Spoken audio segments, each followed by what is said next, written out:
Yeah,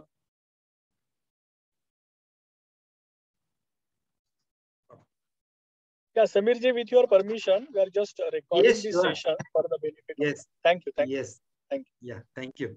Yeah. दुनिया भर में न्यूरो साइंस में बहुत रिसर्चेस शुरू है। ओके, मतलब हमारा ब्रेन काम कैसे करता है, how to improve efficiency and productivity of our brain, how to improve concentration, attention span, memory, how screen affects our brain, how to prevent brain diseases. इस पे दुनिया भर में न्यूरो साइंस में रिसर्च शुरू है। इन शॉर्ट, दिमाग की बत्ती कैसे जलाए, इस पे दुनिया भर में रिसर्च शुरू है। ओके, और ये जो रिसर्च है, इन रिसर्चर्स का हम अनुभूति में इस पे हम पढ़ाई करते हैं, अनुभूति में इस पे हम अभ्यास करते हैं।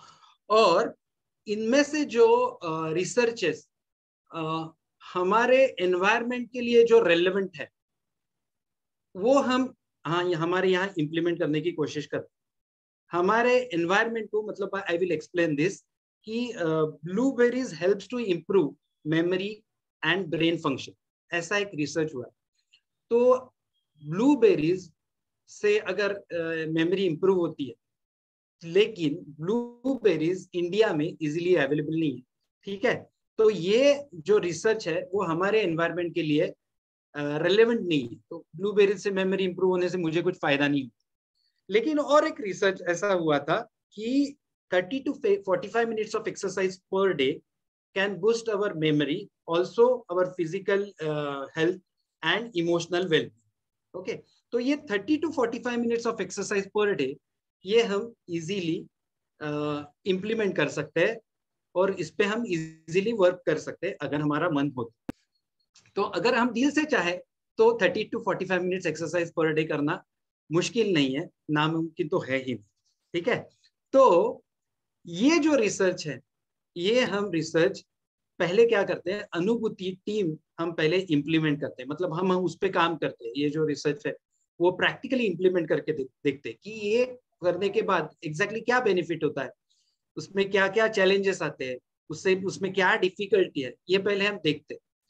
उसमें से जो पॉजिटिव रिजल्ट्स आते हैं, तो वो पॉजिटिव रिजल्ट्स हम कलेक्टिवली डिस्कस करते हैं, हमारी टीम डिस्कस करती है, और उसके बाद हम ये रिसर्चेस सोसाइटी के साथ शेयर करते हैं। ओके, तो जिससे हमें फायदा होता है वो रिसर्च हम सबके साथ शेयर करते हैं। तो आज हम आपके साथ जो शेयर करने वाले हैं, वो सब बातें हमने प्रैक्टिकली पहले इंप्लीमेंट किए। ऑलमोस्ट लास्ट 7 to 8 years हमने ये सब इंप्लीमेंट किया है।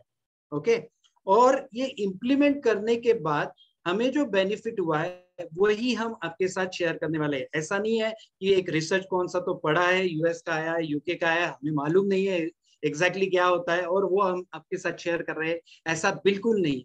ये हमारा खुद का एक्सपीरियंस है, ये हमारी अनुभूति है। तो इसलिए ये हम आपके साथ आज शेयर करने वाले हैं, और अब अगर आप ये इम्प्लीमेंट करके देखेंगे तो आपको भी बहुत बेनिफिट होगा। और एक बात मैं शेयर करना चाहता हूँ कि लॉकडाउन के पहले हम सब 6 साल सिर्फ मराठी में सेशन कंडक्ट करते थे। हम पुणे में रहते, महाराष्ट्र में रहते, और अभी 2 साल से हम एक्चुअली दुनिया भर में अभी सेशंस कंडक्ट होती है because of this zoom and Google. लेकिन हमारी टीम ज्यादा मराठी में कन्वीनियंट कंफर्टेबल है हमेशा, लेकिन आज हम हिंदी और इंग्लिश में बात करते हैं। और लेकिन बहुत सी, मतलब हमारी 80% सेशंस जो है 80 to 85% मराठी में होती है, और 15 to 20% हम सिर्फ हिंदी और इंग्लिश में कंडक्ट करते हैं। तो कभी कभी क्या होता है कि जानबूझ के नहीं, लेकिन गलती से गलती हो जाती है, और इसलिए अगर हिंदी इंग्लिश हमारी टीम में कुछ गलती हो गई तो उसके लिए प्लीज माफ करना। लेकिन हम जो कंटेंट बोल रहे हैं वो 100% 100% सच है, तो उसमें कुछ भी गलती नहीं होगी। इसके लिए मैं बहुत बहुत श्योर कॉन्फिडेंट हूँ। हमारी टीम जो है वो हर एक आदमी, हर एक बंदे ने उस पर काम किया है, तो जो भी एक्सपीरियंस कोई भी शेयर करेगा वो 100% सच है, ये मैं कॉन्फिडेंटली आपको बताऊंगा। So let's start with today's topic, mental health of students की to academic excellence. Okay, so what is mental health और इमोशनल फिटनेस?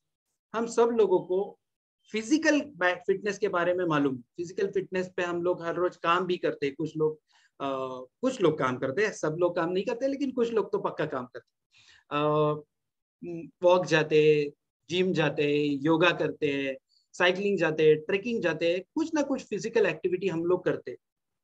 लेकिन इमोशनल फिटनेस इंप्रूव करने के लिए सोसाइटी में उसके बारे में कुछ अवेयरनेस ही नहीं। What is emotional fitness? Emotional fitness मतलब क्या?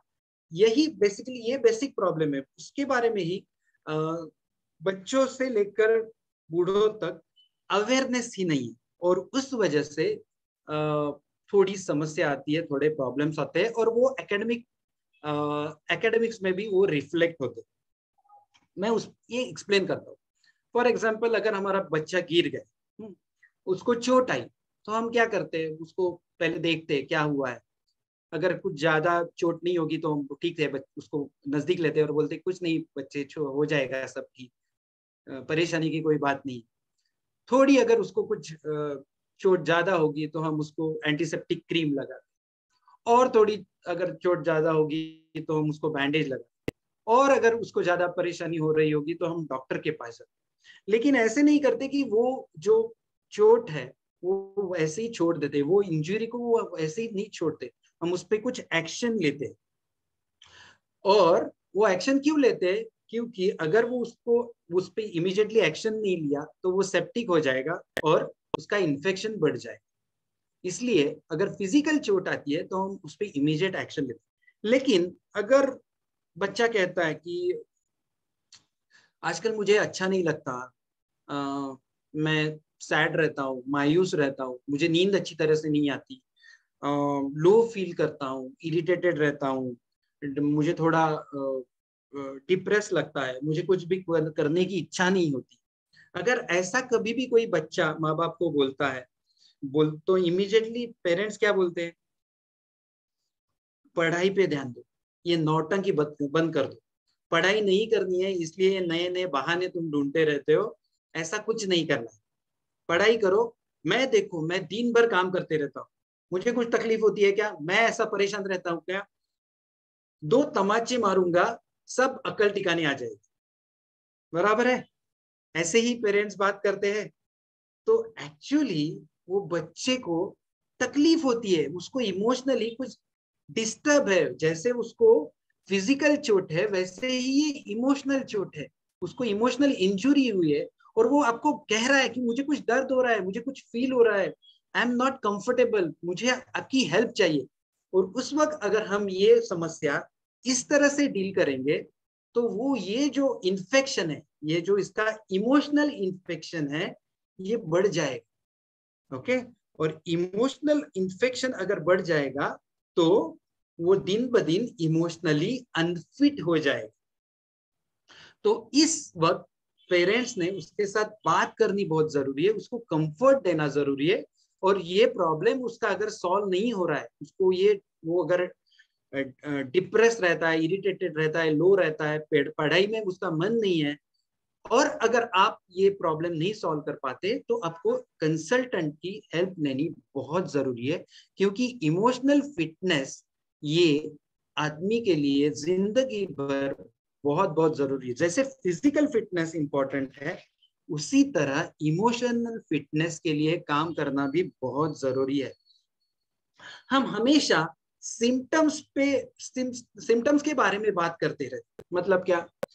मेरा बच्चा ना बहुत चंचल है, उसका कंसंट्रेशन ही कम है, उसका अटेंशन स्पैन कम है, वो किसी की भी नहीं सुनता, बहुत एरोगेंट है, बहुत डिसरिस्पेक्टफुल है, पढ़ाई बिल्कुल नहीं करता, हर वक्त चिल्लाता रहता है, हर वक्त गुस्सा करता रहता है, ब्ला ब्ला ब्ला ब्ला ब्ला। तो ये सब है, ये सिम्टम्स है। ओके? एक्चुअल प्रॉब्लम क्या है? प्रॉब्लम है आपका बच्चा इमोशनली शायद अनफिट है। ओके? और एक बात मैं कहना चाहता हूं, आप एक्सट्रीम मत सोचो, नहीं तो आप सोचेंगे कि इमोशनली अनफिट है मतलब मेरा बच्चा पागल है। ओके? तो ऐसे नहीं है। इमोशनली अनफिट है मतलब उसको इमोशंस इफेक्टिवली वो हैंडल नहीं कर पा रहा है। इसका मतलब ये नहीं कि हर इमोशनली अनफिट बच्चा पागल है। ओके? ऐसे नहीं। नहीं तो ये आप अगर समझेंगे तो बहुत बड़ी समस्या आ जाएगी। तो इमोशन हैंडल करने के लिए पहले क्या जरूरी है? इमोशन हैंडल इफेक्टिवली करने के लिए पहले इमोशंस आइडेंटिफाई करना बहुत जरूरी है। मुझे इस वक्त क्या महसूस हो रहा है? मैं हैप्पी हूँ, मैं इरिटेट हूँ, मैं डिप्रेस्ड हूँ, मैं लो हूँ, मुझे क्या फील हो रहा है, मैं एंग्री हूँ। तो जो ये इमोशन है, अगर ये मैं आइडेंटिफाई कर सकता हूँ तो उस पर मैं इमीडिएटली काम भी कर सकता हूँ। तो हमें बच्चों को पहले ये सिखाना है कि ये क्या इमोशंस है, वो क्या फील करता है और वो क्या फील करता है इस वक्त, ये इमोशन कौन सी है। अगर ये हम उसको कनेक्ट कर देते हैं तो वो इमोशन इफेक्टिवली काम करने के लिए तैयार हो सकता है। आज हम आपके साथ इमोशंस इफेक्टिवली हैंडल करने के कुछ तरीके, कुछ नुस्खे बताने वाले हैं और इमोशनली फिट होने के लिए हम क्या हेल्दी हैबिट्स इंप्लीमेंट कर सकते हैं, क्या हम हेल्दी हैबिट्स प्रैक्टिस कर सकते हैं, इस बारे में भी आज हम आपके साथ बात करने वाले हैं। ओके, तो ये जो है, ये बाद में एक आधा पौना घंटे के बाद हम इमोशनली फिट होने के लिए एक 11 हेल्दी हैबिट्स आपके साथ शेयर करने वाले हैं। लेकिन उसके पहले स्ट्रेस की वजह से हमारे बॉडी पे, माइंड पे और इमोशंस पे क्या इम्पैक्ट होता है, क्या इफेक्ट होता है, वो मेरी कलीग आपके साथ शेयर करने वाली है। और उसी तरह लर्निंग का इमोशन के साथ क्या कनेक्शन है, वो भी मेरी कलीग आपके साथ शेयर करने वाली है। आप ये सब का बिल्कुल स्ट्रेस मत लेना। ओके, ये न्यूरोसाइंस है, फिर भी हम ज्यादा से ज्यादा लेमैन लैंग्वेज में बोलने की कोशिश कर रहे हैं। और अगर किसी को समझ में नहीं आता है तो बाद में क्वेश्चन एंड आंसर सेशन में हम वो पक्का डिस्कस करेंगे। मेरी जो कलीग है उसका नाम जूही ताई है and she is educational psychologist और उसने जो एमफिल का रिसर्च किया था वो वेलबींग ऑफ एडोलेसेंट्स, यही उसका टॉपिक था। तो वो अभी आपके साथ स्ट्रेस का जो इम्पैक्ट होता है ब्रेन पे, माइंड पे और इमोशंस पे, वो आपके साथ डिस्कस करने वाली है। So over to you Juhi tai. दादा, ओके, तो right now we discussed what emotional wellbeing is. Emotional wellbeing यानी क्या है, इस पे अभी हमने चर्चा की। अब academic excellence a key to emotion mental health a key to academic excellence, ऐसे हमारा आज का टॉपिक है। तो academic excellence और emotional well-being में क्या कनेक्शन है? सो बेसिकली ऐसा सोचते हैं कि एक फिजिकली फिट इंसान है एंड दूसरा उतना फिजिकली फिट नहीं है और दोनों बीमार पड़ते हैं। तो नेचुरली जो फिजिकली फिट है वो फास्ट रिकवर होगा compare to a person who is physically not that fit. ठीक है, इमोशनल वेलबींग का भी वैसा ही है। हमें हर रोज कोई ना कोई challenge we have to face, right from the time we get up to the time we go to sleep. कुछ ना कुछ छोटे मोटे चैलेंजेस हमें आते रहते हैं एंड हमें उनसे डील करना रहता है। तो अब अगर हम इमोशनली फिट नहीं हैं तो वो चैलेंजेस से डील करना मुश्किल हो जाता है, ज्यादा मुश्किल हो जाता है। एंड अगर हम इमोशनली फिट है तो we can easily face those challenges and deal with them better. तो एकेडमिक्स के टाइम भी एग्जाम है, स्ट्रेस आया और अगर मैं इमोशनली अनफिट हूं तो मेरा बिहेवियर काफी बिगड़ सकता है। तो इसीलिए मुझे इमोशनल फिटनेस पे काम करना है कि एग्जाम आया, I am preparing for it and I approach it with a positive mindset. तो ये क्यों करना है, इसके लिए आज आपके साथ दो स्टोरीज शेयर करना चाहूंगी। पहली वाली स्टोरी जो है वो एक लड़की की है, शायद आपने सुनी होगी। उनका नाम अरुणिमा सिन्हा है। अरुणिमा सिन्हा वॉलीबॉल प्लेयर थी, नेशनल लेवल वॉलीबॉल प्लेयर थी एंड 23 साल की उम्र थी। एंड ट्रेन में she was travelling in a train. रात को कोई चोर आए एंड उनके गले में जो चेन थी सोने की वो they tried to snatch it. तो शी स्टार्टेड फाइटिंग। तो थोड़ी हाथापाई हुई और उस हाथापाई में वो जो चोर थे उन्होंने अरुणिमा को ट्रेन के दरवाजे से बाहर फेंक दिया। सामने से उसी टाइम अनफॉर्चुनेटली दूसरी ट्रेन आ रही थी, तो उस ट्रेन से टकरा के अरुणिमा 2 ट्रैक के बीच में गिर गई। अब ट्रेन की स्पीड तो बहुत भारी ज्यादा होती है, and it was a major accident. She got very hurt. उनका एक पैर टूट गया, काफी खून बह रहा था। पर गांव में वो नहीं था, गांव से थोड़ा बाहर था, तो उन्हें कोई मदद करने था ही नहीं। वो तो मदद के लिए चिल्लाती रही, पुकारती रही, but there was nobody to help her. सुबह हो गई और गांव वाले जब काम के लिए बाहर निकले तो उन्हें ध्यान में आया कि यहाँ कोई गिरा है एंड मेडिकल हेल्प की जरूरत है। तो उसे लेके लोकल जो भी हॉस्पिटल था वहां लेके गए। वहां preliminary she was taken care of, और उसके बाद दिल्ली में एम्स में उन्हें शिफ्ट करवाया गया एंड उस पे ट्रीटमेंट चालू हो गई। अब उसी टाइम एक्चुअली ऐसे हुआ कि हमारी जो न्यूज़पेपर्स थे, सोशल मीडिया थी, उसमें अरुणिमा के बारे में काफी गॉसिप चलने लगी कि एग्जैक्टली हुआ क्या, शायद उनकी ही गलती होगी, इसीलिए उनका इतना बुरा एक्सीडेंट हुआ, so on and so forth. And as is very understandable, अगर हम उनकी जगह होते तो शी वैसे ही वो काफी डिस्टर्ब हो गई कि अरे मेरे बारे में ऐसे कोई बात कैसे कर सकता है, मैं चिल्ला के आपको बता रही हूँ कि मेरी तो गलती नहीं है, पर फिर भी मेरे बारे में काफी बुरी चीजें कही जा रही है। And she was very restless, very disturb. She was lying on the hospital bed. Spine में 3 फ्रैक्चर्स थे, उठ के बैठ पाएगी या नहीं पता नहीं था। एक पैर पूरा टूट गया था, तो उसे प्रोस्थेटिक लेग, आर्टिफिशियल लेग लगवाया। ऐसे हालत में मिडिल क्लास फैमिली की लड़की, शी स्टार्टेड गेटिंग डिप्रेस्ड।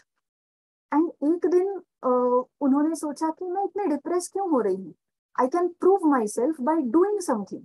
मैं ऐसा कुछ कर दिखाऊंगी कि बाकी लोगों के मुंह अपने आप बंद हो जाएंगे। तो मैं क्या कर सकती हूँ? She was a sports person. She started thinking कि मैं क्या कर सकती हूँ। एंड उन्होंने सोचा कि माउंटेनियरिंग ये सबसे डिफिकल्ट स्पोर्ट है, मेरा तो एक पैर भी टूट गया है, तो आई टेक दैट चैलेंज कि मैं माउंटेनियरिंग का सबसे डिफिकल्ट जो भी गोल है वो अचीव करूं। अब सबसे डिफिकल्ट माउंटेनियरिंग का क्या गोल हो सकता है? तो टॉप मोस्ट पीक पे सबमिट करना है ना। तो टॉप मोस्ट पीक क्या हुआ? माउंट एवरेस्ट हुआ। तो उन्होंने डिसाइड किया कि मैं माउंट एवरेस्ट सबमिट करूंगी। ये सब हो रहा था 2011 में, अप्रैल 2011 में उनका एक्सीडेंट हुआ एंड अगले 2-3 महीनों में ये प्रोसेस हुई। Now she tells her family कि मैंने ऐसे डिसाइड किया है एंड मैं माउंट एवरेस्ट पे जाने वाली हूँ। Everybody in the family was shocked, but her brother stood by her side and he supported her. तो हॉस्पिटल से जिस दिन उन्हें डिस्चार्ज मिला, उसी दिन वो बचेंद्री पाल, जो इंडिया की फर्स्ट वुमन फीमेल है who has submitted mount Everest, उनसे मिलने गई। एंड उन्होंने बताया, अरुणिमा ने उन्हें बताया कि ऐसा ऐसा मेरा प्लान है और मुझे आपके गाइडेंस की बहुत जरूरत है। Bachendri Pal was so touched by Arunima's talk कि एक पैर टूटा हुआ है और लड़की डायरेक्टली हॉस्पिटल से मिलने आती है एंड बोलती है मुझे माउंट एवरेस्ट जाना है, कितनी बड़ी बात है ना। तो बचेंद्री पाल मैम जो थी, उन्होंने बोला कि आप बिल्कुल चिंता मत करो, मैं आपके साथ हूँ। And from then on Arunima का माउंटेनियरिंग का ट्रेनिंग चालू हुआ। सो वो ट्रेनिंग इंस्टीट्यूट में गई। अब वहां उनके साथ काफी लोग थे, 20-25 लोग थे। एंड उनका जब भी ट्रेनिंग शुरू हुआ तो बाकी लोगों को जो डिस्टेंस कवर करने के लिए सिर्फ 20 मिनट लगते थे, अरुणिमा को with her new leg and injuries 2 घंटे लगते थे। अगर नया आर्टिफिशियल लेग था, जख्म नया ही था, एज एन ठीक नहीं हुआ था जख्म, इट वाज रॉ, तो थोड़ा भी इधर उधर होता तो उससे ब्लीडिंग चालू हो जाता था। तो एक पैर गलत डाला तो खून बहता था। इस हालत से 6 महीने 8 महीने में अरुणिमा डेवलप्ड हरसेल्फ इन सच अ वे कि she started going ahead of everybody. 8 महीने बाद जब प्रैक्टिस ट्रैक्स रहते थे तो बाकी के जो 20-25 लोग थे जिनके दोनों पैर ठीक थे, उनसे भी अरुणिमा आगे निकल जाती थी। एंड ऐसी ट्रेनिंग करके करके everybody was so surprised, they used to come and ask her कि आप क्या खाती है, where do you get so much motivation from, where do you get so much energy from? And she said she felt so nice, उन्हें इतना अच्छा लगता था, खुद के बारे में इतना प्राउड फील होता था जब ऐसे कोई आके उनसे पूछता था। तो ऐसे करते करते प्रैक्टिस करते एक्चुअली माउंट एवरेस्ट चढ़ना चालू हुआ। उसमें भी उन्हें काफी चैलेंजेस आए, but May 2013, just 2 years after her accident, Arunima was on the topmost peak of the world. Okay, तो अब actually physically her body was not ready to climb such a tough trek या mountaineering के लिए her body was not ready. पर एक बार emotionally उन्होंने decide किया, उनके मन ने ठान लिया, and then she just did not quit with any amount of challenges. And there were, believe me, there were many. उनके ही मुंह से आप सुन सकते हैं, TEDx का एक वीडियो है YouTube पे. ओके, तो हमारे मन की, इमोशंस की ये ताकत है. इफ वी डिसाइड कि हमें ये करना ही है, तो देन कुछ भी चीज, कोई भी चीज मुश्किल नहीं रहती. इसीलिए एकेडमिक एक्सेलेंस के बारे में सोचते टाइम भी, if we work parallelly on our emotions while studying, we can achieve unimaginable results, we can achieve unimaginable heights. इसी कॉन्टेक्स्ट में और एक स्टोरी है which is very much related to academics. Arunima की स्टोरी सुनने के बाद हम ये बोल सकते हैं ना कि ये तो एक्स्ट्रा करिकुलर है. मार्क्स, मुझे कॉलेज में एडमिशन मिलनी है तो मुझे ये नहीं कोई पूछने वाला कि आपने कौन कौन से ट्रैक्स किए हैं, कौन कौन से अलग चैलेंजेस लिए हैं. कॉलेज में एडमिशन लेना है तो मुझे मार्क्स ही चाहिए. तो ये स्टोरी है कृष्णमेघ कुंटे नाम के एक इंसान है, उनकी है. He is known as the butterfly man of India. आप विश्वास नहीं करेंगे, पर जब ये स्कूल में थे, कॉलेज में थे, तो यही कृष्णमेघ कुंटे साहब जो थे, उन्हें पढ़ाई करना बिल्कुल अच्छा नहीं लगता था. If ever he was given a choice whether you have to go out and roam in the jungles या घर पे बैठ के पढ़ाई करनी है, he would always choose the jungles. तो स्कूल के टाइम तो वो ऐसे ही बाहर जाते थे, उन्हें एनिमल्स बहुत पसंद थे, तो बाहर ही भटकते रहते थे with his group. एंड ऐसा नहीं था कि टाइम पास करते रहते थे, but he used to like to roam in the wild land, तो वो ज्यादा करते रहते थे. अब स्कूल का तो somehow he managed to pass, पर कॉलेज में आई, पढ़ाई बढ़ गई, और हमारा एग्जाम लिखने का भी एक तरीका होता है, मार्क्स स्कोर करने का एक तरीका होता है, तो उसकी थोड़ी पढ़ाई उनकी कम पड़ गई. इसीलिए कॉलेज में आने के बाद एक ही फर्स्ट ईयर में ही वो 2 बार फेल हो गए. फिर वो सोचने लगे कि ये तो मैं क्लियर नहीं कर पा रहा हूँ, तो मैं क्या करूँ.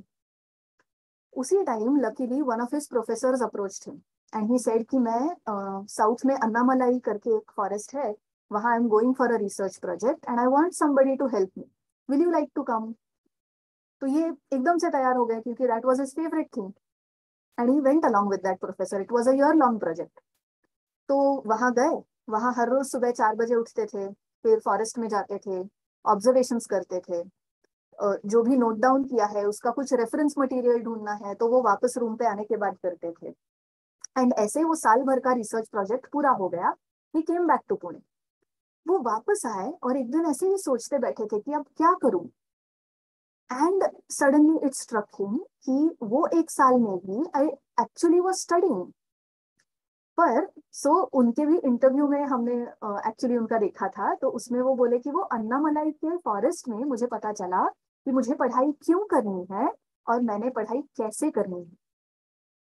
एंड एक बार उन्हें ये पता चला, उसके बाद ही took admission to the same course, passed with flying colors, completed his masters, went to the US for a PhD, double PhD किया, and वो वापस इंडिया आए. इंडिया वापस आने के बाद he started working. एंड वो काम करते टाइम एक बटरफ्लाई की, फीमेल बटरफ्लाई की स्पीशीज है which was not spotted in 70 years. तो वो उन्हें he spotted it and वो फीमेल बटरफ्लाई स्पीशीज पे उन्होंने एक रिसर्च पेपर लिखा. इसीलिए उन्हें बटरफ्लाई मैन ऑफ इंडिया का किताब दिया गया. And today he runs a research lab in Bangalore. Okay, so कोई भी फील्ड में, कोई भी गोल के कॉन्टेक्स्ट में, if we work parallelly on physical characteristics and emotional wellbeing, तो we can achieve great results. ऐसे results achieve कर सकते हैं जिनके बारे में हमने सोचा भी नहीं होता. Okay, there is another experiment, very interesting experiment, which was conducted in this context.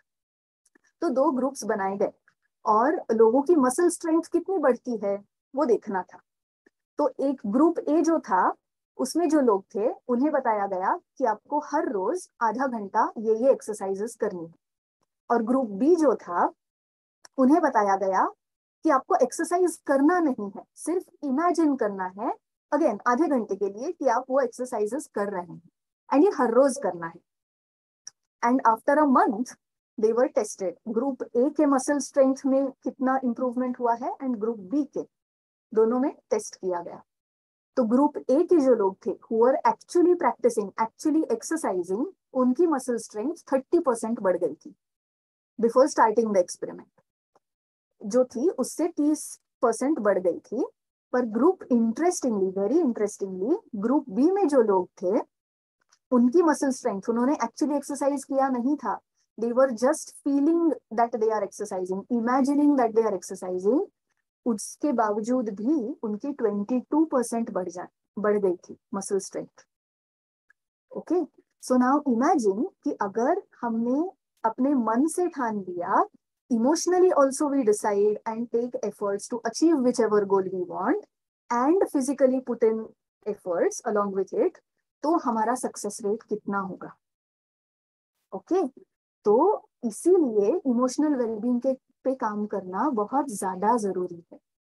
Here we would like to share one quote with you. Just give me a minute.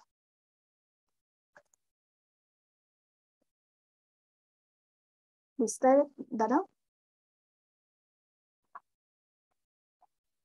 O, Okay. तो आपको ये coat दिख रहा है, Aristotle नाम के एक बहुत बड़े फिलोसोफर थे, उन्होंने ये कोट लिखा है, We are what we repeatedly do. Excellence, therefore, is not an act but a habit. So usually when we think of excellence, it is more related to the result.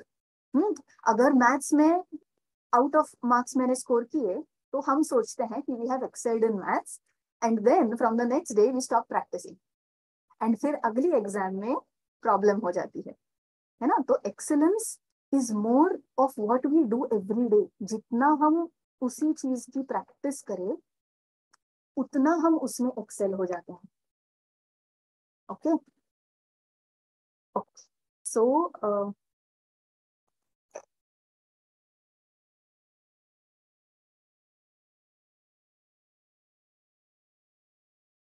यहाँ सचिन तेंदुलकर का भी एक बहुत अच्छा एग्जाम्पल है, जो रॉबिन उथप्पा नाम के भी एक क्रिकेटर थे, उन्होंने शेयर किया था। Sachin Tendulkar actually was quite recognized when this happened, and robin Uthappa ने रिसेंटली टीम ज्वाइन की थी। तो एक मैच के दौरान ऐसा हुआ कि एक ball Sachin Tendulkar could not play and he got out on that ball. So the same night when everybody had gone to sleep and Robin Uthappa कुछ काम करने के लिए बाहर आए, एंड उन्होंने देखा कि Sachin was there in the net practising the same ball over and over again. And फिर उन्होंने सचिन से पूछा कि आप क्यों ऐसा कर रहे हैं? तो सचिन ने बोला कि ऐसी अगर वापस बॉल आए तो मुझे उस बॉल पे आउट नहीं होना है, तो तब तक मैं प्रैक्टिस कर रहा हूं जब तक मुझे वो बॉल खेलने नहीं आती। तो this is what is excellence. Okay, and अगर हमें एक्सेल करना है, अगर हमें हर रोज प्रैक्टिस करनी है to achieve our goal, then we need to follow certain habits, जो समीर दादा ने बोला, and he will be sharing about it. But before we move on to the habits, there is one more thing which creates a lot of problems in our daily lives, and वो problem है stress. Okay, तो अब stress क्या है and exactly stress क्या effect करता है? तो basically stress is something which happens internally in our body. Stress ये हमारे बॉडी का एक रिस्पॉन्स है टू द सराउंडिंग सिचुएशन। हमें काफी बार ऐसे लगता है कि सिचुएशन स्ट्रेसफुल है, ऐसे हम बोलते हैं, स्ट्रेस बाहर नहीं होता है, the situation is such which is causing me stress. तो स्ट्रेस इंटरनल है, एंड इंटरनल है ये पॉजिटिव है क्योंकि then we can work on it. We cannot always control the situation, but we can control our response. Okay तो अब stress क्या है एंड ऐसे क्यों होता है, तो उसके लिए we'll have to go back a few thousands of years when man used to live in the jungles. तो स्ट्रेस बॉडी का ऐसा रिस्पॉन्स है जो एक्टिवेट होता है, ट्रिगर होता है whenever our brain senses कि हम डेंजर में हैं. Whenever there is a situation of danger, our body changes in a particular way और उस रिस्पॉन्स को स्ट्रेस रिस्पॉन्स कहते हैं. ओके तो जब इंसान जंगलों में रहता था तो उसे दो ही चीजों से डेंजर था in that sense. One was wild animals and the other was forest fires.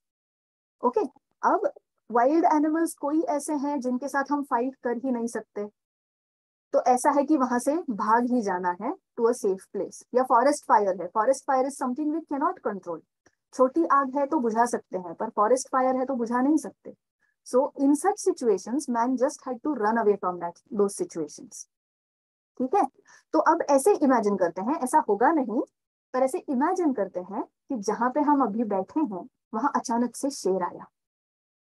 Okay क्या करेंगे, सोचते बैठेंगे कि इसकी हाइट कितनी होगी, वेट कितना होगा, इसका रंग कितना अच्छा है, फर कितना अच्छा है, ऐसा सोचते थोड़ी बैठेंगे, नहीं बैठेंगे ना. Our instinct will be to just run away from the situation and go to a safe and secure place, right? तो अब ये रन अवे करने के लिए our body needs to change, make a few changes. तो वो changes क्या है, limbs में ज्यादा एनर्जी जानी चाहिए तो मैं ज्यादा तेजी से दौड़ सकूंगी. Pupils dilate हो जाती है to take in as much information as it can. Heart rate बढ़ जाता है, breathing rate बढ़ जाता है, and our brain becomes more alert to whatever is happening around. Okay? पर अब ये एक्स्ट्रा एनर्जी आएगी कहाँ से? ऐसा तो नहीं है ना कि मैं अभी स्ट्रेस में हूँ तो मैं आपसे थोड़ी एनर्जी अभी बोरो करती हूँ एंड वापस लोन पे इंटरेस्ट के साथ दे दूंगी. ऐसा तो नहीं हो सकता है.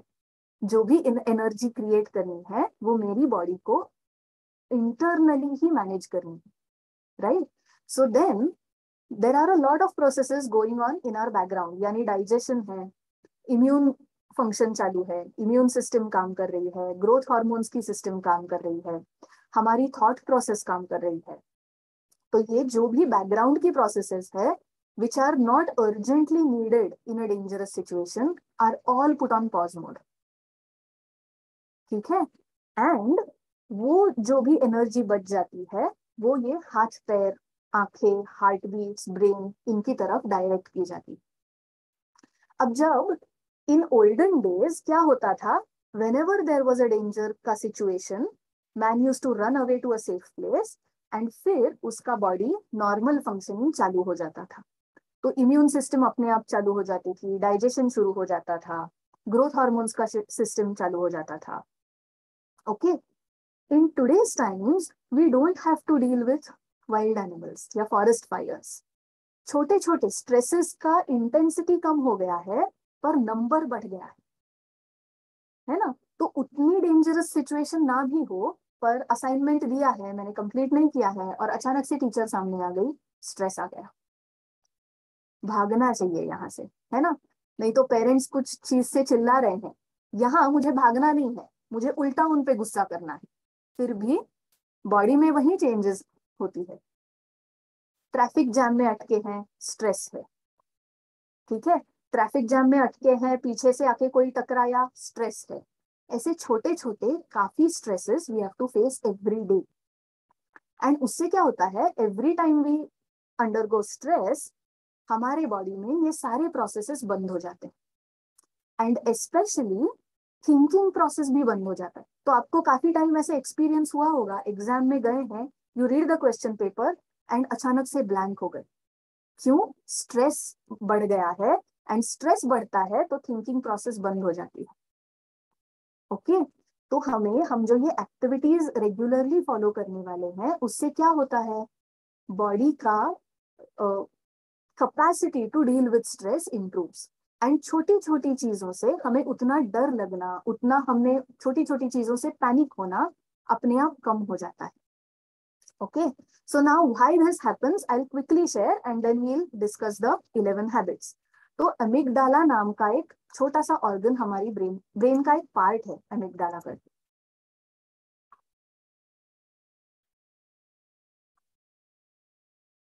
ओके, तो ये पीला जो पार्ट दिख रहा है उसका नाम एमिग्डाला है। और एमिग्डाला का ब्रेन में काम क्या है? It gives the fear response. तो अचानक से शेर आया फॉर इंस्टेंस, तो एमिग्डाला का बटन ऑन हो जाता है and then it brings about all these changes in the body. हाँ, पर अब छोटी छोटी चीजों से जब मैं डरने लगती हूँ तो ग्रेजुअली अमिगडाला का साइज बढ़ने लगता है। ओके, सो बॉर्डर पे ऐसे मानो सोल्जर्स हैं, अभी नॉर्मल सिचुएशन है तो नॉर्मल नंबर ऑफ सोल्जर्स वहां पे है, पर अब अगर वॉर सिचुएशन डेवलप हुआ तो ज्यादा सोल्जर्स वहां तैनात किए जाएंगे, है ना। तो वैसे ही अगर हमें काफी बार स्ट्रेस आते रहता है तो brain understands that the size is falling short to deal with stress, और ज्यादा न्यूरॉन्स अमिगडाला की तरफ भेजे जाते हैं एंड अमिगडाला का साइज बढ़ते जाता है। अब अमिगडाला का साइज जैसे बढ़ते जाता है वैसे छोटी छोटी चीजों से भी हमें डर लगने लगता है, स्ट्रेस आने लगता है। तो when we follow these 11 habits, gradually researchers have proved कि मेडिटेशन रिलेटेड एक्टिविटीज से अमिगडाला का साइज नॉर्मल रहने में मदद होती है। एंड दूसरी बात ये है कि ये जो ब्लू शेप आपको दिख रहा है उसका नाम हिपोकैम्पस है। तो जैसे अमिगडाला का साइज बढ़ता है हिपोकैम्पस का छोटा हो जाता है। And why is hippocampus important? Because it is important for learning and memory. उसके बारे में हम बाद में बात करेंगे, but these are the basics. तो हमें ये जो 11 हैबिट्स फॉलो करनी है वो अमिगडाला छोटा रखने में, स्ट्रेस अच्छे से डील करने में और लर्निंग एंड मेमोरी इंप्रूव करने में they are going to help us. Okay, so now Sameer Dada will continue with the 11 habits. Thank you Julie. तो स्ट्रेस क्या क्या बिगाड़ देता है ये तो हमने अभी देखा। द मोस्ट इम्पॉर्टेंट थिंग, ये जो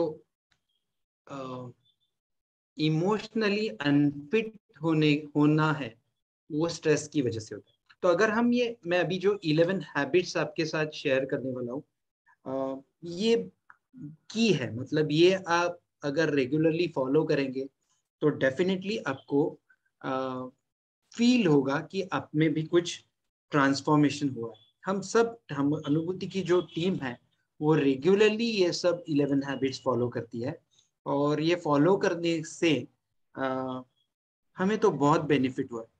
तो आई होप आप भी नेक्स्ट आज से ये फॉलो करेंगे। द फर्स्ट हैबिट इज हमें हमेशा listening zone and learning zone में रहना है। ओके, तो क्या है, बेसिकली हम सुनते हैं लेकिन बहुत चीजें अंदर नहीं लेते, सिर्फ सुनते हैं। और कभी माँ डांटती है तो बच्चा तो वो कान ही बंद कर देता है, वो सिर्फ वो हियरिंग एंड लिसनिंग, ये जो डिफरेंस है वो बहुत जरूरी है। मैं आपको एक एग्जांपल बताता हूँ। हमारे पास एक बच्चा आया था, 6ठी कक्षा में था और बहुत रेस्टलेस था। तो मैंने उसको पूछा, क्या रे माँ डांटती है क्या तुझे? तो मैंने हाँ बहुत डांटती है। तो मैंने उससे पूछा क्यों डांटती है रे? तो बोला पता नहीं, हर घंटे कुछ नया ही टॉपिक रहता है, समझ में ही नहीं आता क्यों डांटती है। तो वो हियरिंग करता है लेकिन लिसनिंग नहीं करता, वो कुछ भी अंदर नहीं लेता। तो ये लिसनिंग बहुत जरूरी है जिंदगी में। ओके, दूसरा जो आदमी है वो क्या बात कर रहा है, उसका इंटेंशन क्या है, उसका थॉट क्या है, इमोशन क्या है, वो किस वजह से ये कह रहा है, उसका एक्सपीरियंस क्या है। और अगर हम वो सब ध्यान में लेते हैं तो हम लिसन करते हैं। लिसनिंग में वर्बल एंड नॉन वर्बल दोनों कम्युनिकेशन बहुत इंपॉर्टेंट है। वर्बल मतलब जो आदमी बात करता है वो, और नॉन वर्बल मतलब उसका बॉडी लैंग्वेज क्या है, टोन क्या है, इंटेंशन क्या है, उसकी थॉट प्रोसेस क्या है, वो भी समझना उसमें बहुत जरूरी है। So always put yourself in other person shoes. जब भी सुनना है तो उसकी तरफ जाओ, वो क्या बोल रहा है उसकी ब्रेन में जाओ और उसके दिमाग में क्या चालू है वो हमेशा अगर सुनने की कोशिश करोगे तो लिसनिंग होगा, नहीं तो सिर्फ हियरिंग होगा, यहाँ सुनना है और वो छोड़ देना है। ऐसे कभी भी नहीं होना चाहिए। द फर्स्ट ब्रेन को जो हैबिट पसंद है दैट इज लिसनिंग, और लिसनिंग के साथ आती है वो है लर्निंग। हमेशा लर्निंग जोन में रहना बहुत जरूरी है। मुझे सब मालूम है, मुझे ये तो आता है, मुझे तो ये पता है, अगर ये अप्रोच रहेगा तो हम कुछ भी इम्प्रूव नहीं कर सकते। तो इसलिए ब्रेन के दरवाजे हमेशा खुले चाहिए। ओके, हम आमिर खान का एक 3 इडियट्स मूवी में उसका एक डायलॉग है, वो बोलता है कि आज कुछ नया सीखने को मिलेगा। ये अप्रोच से कोई कॉलेज आता ही नहीं है। ओके, सब प्रेशर कुकर है और उस तरह से सब आते हैं। तो अगर कुछ नया सीखने के लिए आप हर वक्त तैयार है तो ऑटोमेटिकली ब्रेन आपका पॉजिटिवली रिसीव करने के लिए तैयार है। ब्रेन को ये बहुत पॉजिटिव हैबिट है उसके लिए। अल्बर्ट आइंस्टाइन का एक कोट है कि आदमी क्यों नहीं सुनता, लिसनिंग भी क्यों नहीं करता और लर्निंग जोन में क्यों नहीं रहता, क्योंकि हमेशा उसका ईगो आता है। ईगो की वजह से मुझे सब आता है, ये ईगो आदमी का सबसे बड़ा एनिमी है। Ego is the biggest enemy of humans. Okay, तो अल्बर्ट आइंस्टाइन का कोट है, ego is equal to 1 by knowledge. More the knowledge lesser the ego, lesser the knowledge more the ego. तो इसलिए पहली हैबिट है जो listen carefully and learn, always learning and listening zone में हमें रहना है। Now habit number 2, eat nutritious food. Okay, तो आजकल तो न्यूट्रिशियस फूड क्या है, इस पे एक्चुअली डिस्कशन करना बहुत जरूरी है, क्योंकि बहुत बच्चों को केक, आइसक्रीम, चॉकलेट, ये सब जंक है यही पता नहीं है। और इसलिए पहले न्यूट्रिशियस फूड क्या है, इसके लिए सब पिक्चर्स रखे, ये न्यूट्रिशियस फूड है। So like an expensive car, our brain works best when it gets premium fuel. And for our brain, nutritious food is premium fuel. So that's why eat nutritious food that contains vitamins, minerals, carbohydrates, antioxidants. ये जो भी रहेगा वो nutritious food खाना बहुत जरूरी है। And good food not only improves our physical health, but it also improves our emotional well-being. So food and mood are directly connected. Okay, so अगर हमें ब्रेन को हैप्पी रखना है तो न्यूट्रिशियस फूड खाना बहुत जरूरी है। There is a close relationship between our brain and gastrointestinal tract. Okay, our gastrointestinal tract is home to billions of bacteria that influence the production of neurotransmitters. Neurotransmitters means chemical messengers, and they constantly carry messages in our body. In this case, from the gut to the brain. So eating healthy food promotes the growth of good bacteria. अगर हम healthy food खाते हैं तो good bacteria gastrointestinal tract में develop हो जाते हैं, grow होते हैं, और वो directly हमारी emotions पे, mood पे impact करता है। अगर हम nutritious food खाते हैं तो उन्हें पॉजिटिव लगता है, मोटिवेटेड लगता है। और अगर हम जंक फूड खाते हैं तो ये मतलब गैस्ट्रोइंटेस्टाइनल ट्रैक्ट में शायद इन्फ्लेमेशन हो जाता है, और उस वजह से जो न्यूरोट्रांसमीटर प्रोडक्शन है वो उस पे हैम्पर होता है। तो इसलिए हमें न्यूट्रिशियस फूड खाना जरूरी है। मतलब अगर हम अब ये फील कर सकते हैं या एक्सपीरियंस कर सकते हैं, जब हम फंक्शन में जाते हैं या शादी का खाना खाते हैं तो वहां जंक फूड होता ही है शादी के खाने में, and next day we immediately feel sleepy and lethargic, क्योंकि जंक फूड है वो हैप्पी जो हार्मोन्स है उस पे इम्पैक्ट करता है। Okay, so when the neurotransmitter production is happening in good proportion, our brain receives positive signals and which automatically reflects in our emotions and we feel positive. और अगर न्यूरोट्रांसमीटर प्रोडक्शन गोज डाउन, वो directly हमारी mood पे impact करता है और हमें low feel, irritated, depress लगता है। सो इसलिए second habit is eat nutritious food. Now the third habit is exercise regular. Okay, so इस पे अच्छा आजकल मतलब रिसर्च करने वाले जो लोग हैं वो एक अच्छा उसका कोट उन्होंने बनाया है कि sitting is the new smoking. Okay, sitting is the new smoking. Too much sitting is bad for physical and mental health. So it also increases risk of chronic health problem. तो इसलिए exercise करना बहुत जरूरी है. और exercise हम regularly करते हैं तो उस वजह से हमारा जो मेमोरी है वो भी बूस्ट होता है and thinking abilities in the brain वो भी इंप्रूव होते. तो इसलिए रेगुलरली एक्सरसाइज करते हैं तो मेमोरी में इंप्रूवमेंट हो जाएगी, और मेमोरी इंप्रूव हो जाएगी तो ऑटोमेटिकली हमारा बच्चा जो है उसका थिंकिंग एबिलिटी भी इंप्रूव हो जाएगा और उसकी पढ़ाई में भी इंप्रूवमेंट हो जाएगी. तो इसलिए exercise daily for 30 to 45 minutes. यहाँ पे एक मैं बात बताना चाहता हूँ. एक एजुकेशनिस्ट है, डॉक्टर नहीं है, मिस्टर श्रद्धालु रानडे. डॉक्टर है का डॉक्टर श्रद्धालु रानडे. ओके, तो he insists that children should be given time to play in between study of 2 subjects. Okay, and time to play मतलब फिजिकल एक्टिविटीज. नहीं तो यहाँ पे बच्चे बैठे वो बोलेंगे अरे मुझे तो मोबाइल गेम पे हमेशा खेलना रहता है लेकिन मेरे टीचर्स और पेरेंट्स अलाउ नहीं करते. तो टाइम टू प्ले मतलब आजकल मोबाइल गेम रहता है या वेब सीरीज रहती है या सोशल मीडिया रहता है, इंस्टाग्राम वगैरह. तो टाइम टू प्ले मतलब फिजिकल एक्टिविटी. तो अगर हम 2 सब्जेक्ट्स के बीच में फिजिकल एक्टिविटीज करते हैं तो automatically what we can say memory formation and reconstruction of memory अच्छी तरह से होती. अभी इसके लिए उन्होंने एक रिसर्च किया था, वो मैं आपके साथ शेयर करता हूँ कि उन्होंने एक रिसर्च किया था जो हमारी जो पहली गुरुकुल पद्धति थी, गुरुकुल पद्धति से हमारी पहले टीचिंग होती थी, तो वो एक एक्सपेरिमेंट उन्होंने किया. और अभी जो नॉर्मल तरीके से हम जो सीखते हैं वो एक एक्सपेरिमेंट किया. तो गुरुकुल पद्धति में उन्होंने क्या एक्सपेरिमेंट किया, उस जमाने में इसी तरह से पढ़ाते थे. पहले एक टॉपिक लेते थे या सब्जेक्ट लेते थे और उस पर 2 घंटा या 3 घंटा वो उस पर डिस्कशन होता था. तो एक सब्जेक्ट में जब पहले डिस्कशन होने के बाद क्वेश्चन आंसर्स होते थे, प्रैक्टिकली गुरु उसके साथ डिस्कस करते थे, और वो जो सब्जेक्ट है उसका ज्यादा से ज्यादा एक्सपोजर, वो टॉपिक का एक्सपोजर गुरु उसको देते थे. बाद में एक आधा घंटे के लिए फिजिकल एक्टिविटी होती थी और वापस मे बी वही टॉपिक कंटिन्यू होता था या नेक्स्ट सब्जेक्ट गुरु के साथ डिस्कस होता. तो ये एक्सपेरिमेंट डॉक्टर श्रद्धालु रानडे ने किया. और दूसरा एक्सपेरिमेंट जो हम अभी सीखते हैं कि पहले जो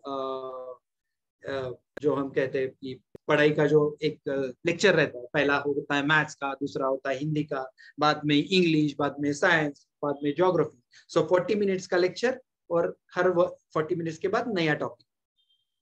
तो अगर 5 घंटे के बाद बच्चा पढ़ाई करने के बाद उसको पूछा अगर कि अरे जो पहला आज का लेक्चर हुआ उसमें तू क्या सीखा, तो वो पहले सोचने लगता है कि आज पहला लेक्चर हुआ कौन सा था.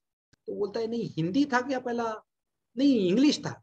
ओके, तो उसे बेसिकली क्या टॉपिक है, सब्जेक्ट क्या है वो ही याद नहीं रहता, और बाद में वो सोचते रहता है कि क्या पढ़ा आज मैंने, क्या पढ़ा.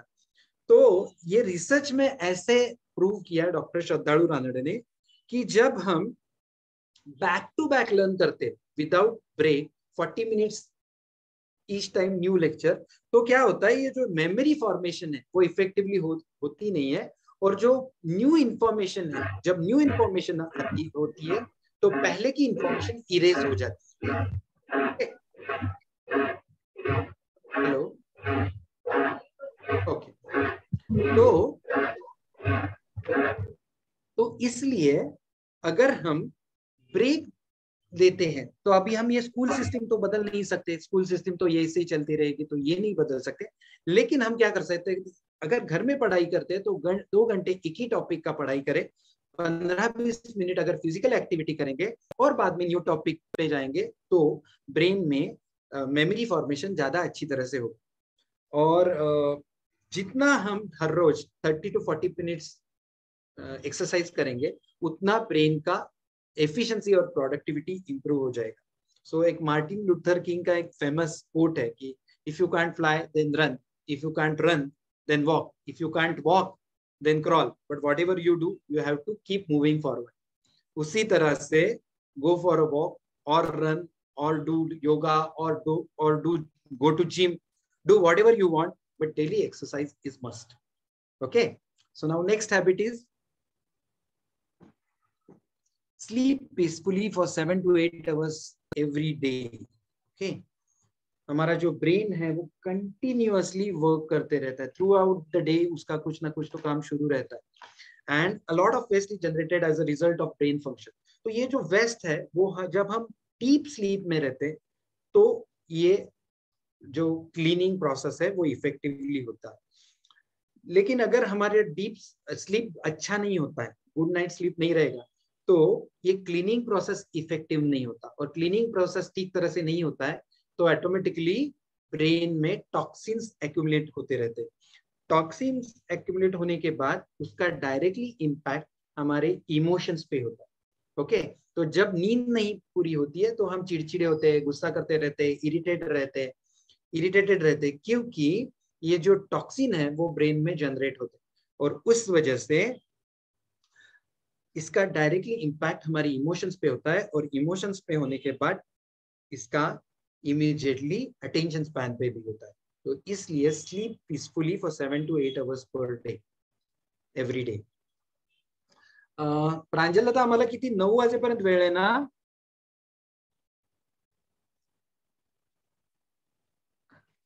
हमें 9 बजे तक समय है ना? Yes, no problem. Please go ahead. Yes, ठीक.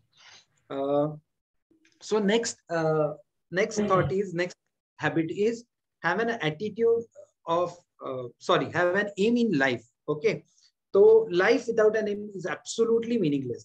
Aim means a strong will to achieve something. मतलब जैसे किनारे पे अगर लाइट हाउस नहीं रहेगा तो क्या होगा, तो जो शिप है वो ऑफ ट्रैक हो जाएगा. वैसे ही अगर हमारे लाइफ में एम नहीं रहेगा तो हमारी जो लाइफ है वो ऑफ ट्रैक हो जाएगी. लेकिन यहाँ पे 2 तरह के एम होते हैं. I will share you, there are 2 types of goals. One is self-centric goals and other is selfless goals. Self-centric goals मतलब पैसा चाहिए, गाड़ी चाहिए, बंगलो चाहिए, मार्क्स चाहिए, ये चाहिए, वो चाहिए, ये सब जो है वो self-centric goals. And selfless goals जिसमें happiness comes from giving, not getting. Okay, so अगर हम जितना हम दूसरों को दे सकते हैं उतना ही ब्रेन को अच्छा लगता है. तो मैं जो नेक्स्ट थॉट है वो भी इसके साथ शेयर करूंगा, that is do something for the betterment of society और कम्युनिटी. ये नेक्स्ट स्लाइड थी से कहा, do something for the betterment of society. ये स्लाइड चेंज करना, socialise with others, do something for the betterment of society. अगर हम society के बेटरमेंट के लिए, कम्युनिटी के बेटरमेंट के लिए हमारा अगर समय इन्वेस्ट करते हैं तो उसके जो रिटर्न्स है वो अनइमेजिनेबल है. रिटर्न्स जो हम ROI कहते हैं, रिटर्न ऑन इन्वेस्टमेंट. तो अगर हम हमारा सोसाइटी के बेटरमेंट के लिए अगर हमारा समय इन्वेस्ट करते हैं तो वो जो रिटर्न्स आते हैं that is beyond our human imagination. हम सोच ही नहीं सकते इतने रिटर्न्स हमें इसके मिलते. तो इसलिए हमेशा हमारा जो इंटरेस्ट है, ब्रेन का जो इंटरेस्ट है वो सोशल मतलब सेल्फ सेंट्रिक गोल्स के लिए भी चाहिए, लेकिन उसके साथ सेल्फलेस गोल होना भी उतना ही जरूरी है. Without that brain positive neurotransmitters secret नहीं कर पाता. एक बुद्धा का यहाँ पे मैं एक कोट शेयर करूंगा कि if you light a lamp for someone else it will also brighten your path. तो हमेशा ये हम याद रखेंगे. आता थी आधी जी स्लाइड, चैलेंज योरसेल्फ. अगर हमें एम अचीव करना है और सोसाइटी के लिए बेटरमेंट के लिए कुछ काम करना है तो हमें हमेशा चैलेंज करना जरूरी है. Challenge yourself, get out of your comfort zone. और ये जो कंफर्ट जोन है, अगर हम कंफर्ट जोन से बाहर जाते हैं तो वहां पे ही मैजिक हो जाता है. तो अगर आदमी को ग्रो होना है एज अ ह्यूमन बीइंग, हमें इवॉल्व होना है, तो it is important that we keep challenging ourselves and crossing our boundaries. तो इसीलिए हमेशा कहते हैं कि डर के आगे जीत है. Okay, ship in harbour is safe but that is not what ships are built for. तो इसलिए challenge yourself. Next slide. And share your knowledge. हम जितना हमारा नॉलेज शेयर करते हैं और हमारे ईगो पे ओवरकम करते हैं उतना हमारा ब्रेन एक्टिवेट होता है। और एक बात है, जितना हम नॉलेज शेयर करते हैं उतनी ब्रेन की एफिशिएंसी एंड प्रोडक्टिविटी इंप्रूव होती है, ऐसा रिसर्च ने प्रूव किया है। तो always share your knowledge. Next point, have an attitude of gratitude. तो हमें अगर किसी भी चीज के लिए थैंकफुल लगता है तो that means gratitude, okay, feeling of being grateful or thankful for what we have. And research ने ये प्रूव किया कि विद द हेल्प ऑफ मतलब ग्रेटिट्यूड की वजह से हमारा फिजिकल वेलबींग और इमोशनल वेलबींग और सेल्फ अवेयरनेस भी इंप्रूव होता है। Also gratitude helps us to overcome the bitterness and pain that we all carry with us. Gratitude बहुत बहुत जिंदगी में जरूरी है। It is one of the most important positive emotion in our life. Okay, so अगर समय मिलेगा तो मैं ग्रेटिट्यूड का एक स्टोरी आपके पास साथ बाद में शेयर करूंगा, अगर समय होगा तो। Next point, next point is meditate regularly and stay close to nature. तो जितना हम मेडिटेट करते हैं, जितना हम नेचर के नजदीक रहते हैं, उतना ब्रेन इफेक्टिवली काम है। मैं एक शॉर्ट स्टोरी, एक शॉर्ट एक्सपीरियंस बताना चाहता हूँ। हमारे यहाँ एक रवि बजाज करके दादा आते हैं, रवि दादा कहते हैं उनको, 40-42 एज है उनका। और लास्ट ईयर जब कोरोना का फर्स्ट वेव आया था तो वो बहुत डर गए थे, क्योंकि कोरोना की वजह से मेरे बच्चे का क्या होगा, मेरी बूढ़ी माँ है उसको अगर कोरोना हुआ तो क्या हुआ, मैं कोरोना से मर गया तो क्या होगा। ऐसे वो हमेशा दिमाग में उनके निगेटिव थॉट्स आते रहते थे। उस वजह से वो सो नहीं पाते थे, उस वजह से वो इफेक्टिवली काम नहीं कर पा रहे थे, अटेंशन स्पैन उनका कम हुआ था, इसलिए ऑफिस में काम नहीं कर पा रहे थे, सुबह उठने के बाद उनको फ्रेश नहीं लगता था। तो ऐसे उनको तकलीफ बहुत होने लगी थी और कोरोना का डर उनकी दिमाग में पूरी वक्त था। तो उसके बाद उन्होंने वो मेरे साथ और हमारी टीम के साथ उन्होंने बात किया और हमने ये जो 11 हैबिट्स अभी जो आपके साथ मैंने शेयर किया है वो उनके साथ भी शेयर किया और उन्होंने बोला कि ये आपको फॉलो करना है। धीरे धीरे स्लोली उनका वो डर कम होते गया और वो पॉजिटिवली खुद के इमोशंस इफेक्टिवली हैंडल करने लगे। बाद में ये मार्च में जब सेकंड वेव आया कोरोना का, तो उनको कोरोना हुआ और उनको कोरोना हुआ फिर भी उनको उतना तकलीफ नहीं हुआ, मतलब वो डरे नहीं, इमोशनली वो फिट है और वो उनके इमोशंस इफेक्टिवली हैंडल कर रहे। उसके बाद और उनका ट्रांसफॉर्मेशन हुआ। वो कोरोना से जब उठ गए, मतलब उनको पॉजिटिव फील हुआ, तो उन्होंने सोसाइटी के बेटरमेंट के लिए काम शुरू किया। उनके ऑफिस में किसी को प्लाज्मा डोनेशन के लिए एक इंक्वायरी है कि कोई प्लाज्मा डोनेट कर सकता है, तो इमीडिएटली रवि दादा ने उसके लिए रजिस्टर किया, उन्होंने प्लाज्मा डोनेट किया। बाद में ऑफिस में वैक्सीनेशन की ड्राइव थी, उसके लिए वॉलंटियर्स चाहिए थे, वहां पे वो रवि दादा ने वॉलंटियरिंग किया। और आज अभी भी जहाँ अनुभूति हम शेयरिंग के लिए जाते हैं, जहाँ भी हमारे सेशंस रहते हैं, तो वहाँ रवि दादा अपना ये एक्सपीरियंस हमेशा शेयर करते हैं। तो रवि दादा का ये जो ट्रांसफॉर्मेशन है वो हम सब लोगों ने देखा है।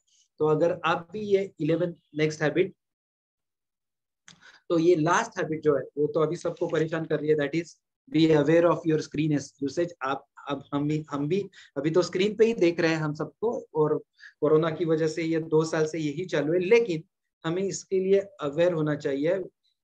Use your smartphone smartly, that is the most important thing, because screen is digital cocaine.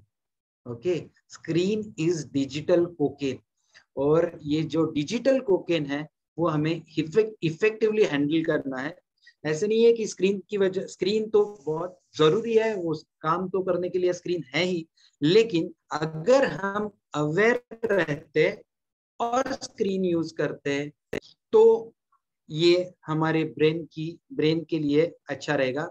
नहीं तो screen time is ruining our life. Okay, वो हमारा, और जो बेसिकली छोटे बच्चे हैं उनके ब्रेन पे तो उसके बहुत साइड इफेक्ट हो रहे हैं, वो उनके ब्रेन में डेवलप भी नहीं है, और ये जो स्क्रीन से जो रेज आते हैं उससे उनको बहुत तकलीफ होता है। तो इसलिए अगर हमें हमारी जो नेक्स्ट जनरेशन है उसको अगर डिसीजेस से बचाना है, नहीं तो 30-40 साल, मतलब बच्चा 30-40 एज का हो जाएगा और शायद उसको कुछ ब्रेन डिसीज हो जाएंगे, ऐसा न्यूरो साइंटिस्ट को आजकल लगता है। तो ये इसके लिए हमें अगर हमारे नेक्स्ट जनरेशन को बचाना है तो उनको स्क्रीन के बारे में अवेयर करना बहुत जरूरी है। तो ये 11 हेल्दी हैबिट्स आपको सबको फॉलो करने हैं। मैं ये इसका पीपीटी भी कल सुबह तक आपके साथ शेयर करूंगा, या हेल्दी हैबिट्स का ये पीपीटी मैं प्रांजल दादा के साथ शेयर करूंगा, तो आपके साथ वो शेयर कर सकते हैं। और first 2 habits are eat nutritious food and exercise regular. Okay, तो मैं पीपीटी शेयर करता हूँ, मतलब आपके साथ आपको वो सब वापस मिलेगा। अब मेरे साथ मेरे 3 कलीग्स, 3 दोस्त है, उसमें से फर्स्ट दित्या पाटिल है। वो दित्या अपना एक्सपीरियंस शेयर करेगी और ये हेल्दी हैबिट्स फॉलो करने के बाद उसको एकेडमिक्स में क्या इंप्रूवमेंट वो फील कर रही है वो आपके साथ शेयर करेगी। सो ओवर टू यू दित्या। Good evening, everyone. My name is Ditya Patil, and I'm from SSRVM school, and I'm in 10th standard right now. So I've been practicing meditation from the past 1.5 years, and there are major changes in my behavior. The first major change is improvement in concentration and confidence. पहले तो मैंने अनुभूति इसके लिए join किया था क्योंकि मुझे एग्जाम का बहुत स्ट्रेस था, डर था कि एग्जाम में क्या होगा, और मेरे परफॉर्मेंस का बहुत टेंशन था मुझे इसके लिए। तो जब मैंने अनुभूति के दादा और ताई के साथ बात किया तो उन्होंने बताया कि मेडिटेशन चालू करो, कॉन्फिडेंस और कंसंट्रेशन कम है, इसके लिए ऐसा हो रहा है। तो मेडिटेशन चालू करने के बाद फिर 1 साल में वगैरह बदलाव आया। And now a week before I've completed my first board exams of term 1, and there was no stress about that examination. I was focused when I was studying, and मतलब वो चिंता नहीं थी कि एग्जाम में क्या होगा, परफॉर्मेंस कैसा होगा, and my confidence has and concentration has improved. And concentration improve करने के लिए स्क्रीन टाइम बहुत कम होना जरूरी है, क्योंकि वो अगर स्क्रीन टाइम ज्यादा हुआ तो कंसंट्रेशन अपने आप कम हो जाता है। सो मेंटल हेल्थ के लिए वो एक जरूरी है। और कॉन्फिडेंस अच्छा है, इसके लिए सोशलाइज और कम्युनिकेशन स्किल्स जो है वो भी बहुत अच्छे से डेवलप हो जाती है, जो मुझ में हुआ है। पहले तो कम्युनिकेशन स्किल्स ही नहीं थे, अभी थोड़ा है, पर और इम्प्रूव करना बहुत जरूरी है। So hope you have understood the benefits of meditation, and I suggest to follow all these healthy habits as they have changed my life. They'll surely change your life also. Thank you. Mast Aditya. Now Dr. Pallavi Safekar will share her experience. वो भी उसको भी पल्लवी ताई को भी academic excellence में उसका फर्क दिखा, तो वो हमारे साथ शेयर करेगी। Thank you. Good evening everyone. मेरा नाम डॉक्टर पल्लवी चाफेकर है। मैं पिछले 3.5 सालों से अनुभूति से कनेक्टेड हूँ, और इन सालों में मेडिटेशन और हेल्दी हैबिट्स फॉलो करने की वजह से मुझे क्या बेनिफिट्स हुए वो शेयर करना चाहती हूँ। अभी हमने स्ट्रेस के बारे में जानकारी दी, और हम सभी लोग किसी ना किसी तरह से स्ट्रेस से गुजरते हैं, लेकिन मेरी लाइफ में ऐसा कि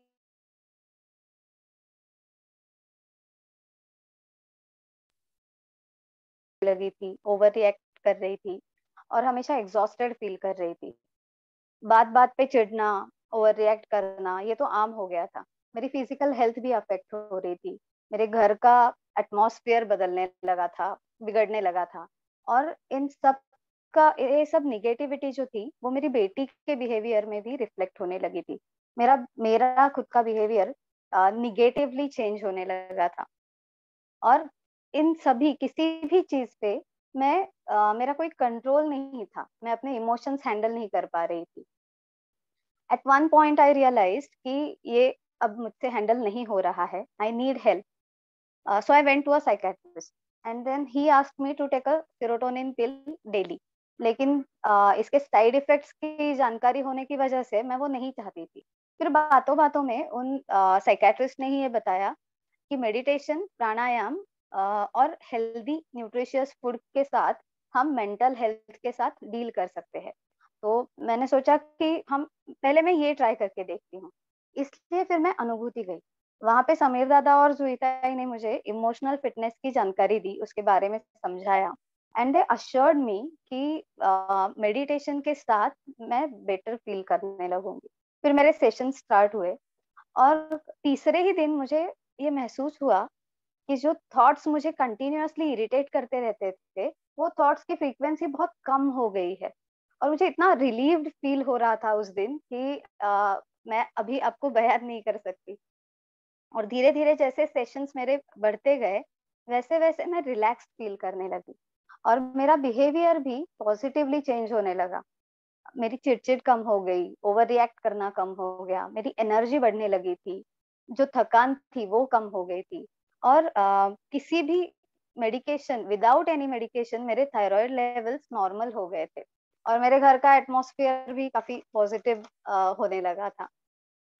और एक और चीज, सबसे इम्पोर्टेंट चीज जो मैंने फील की वो ये थी कि अंदर से मैं बहुत शांत हो रही थी, शांत और स्वस्थ फील कर रही थी।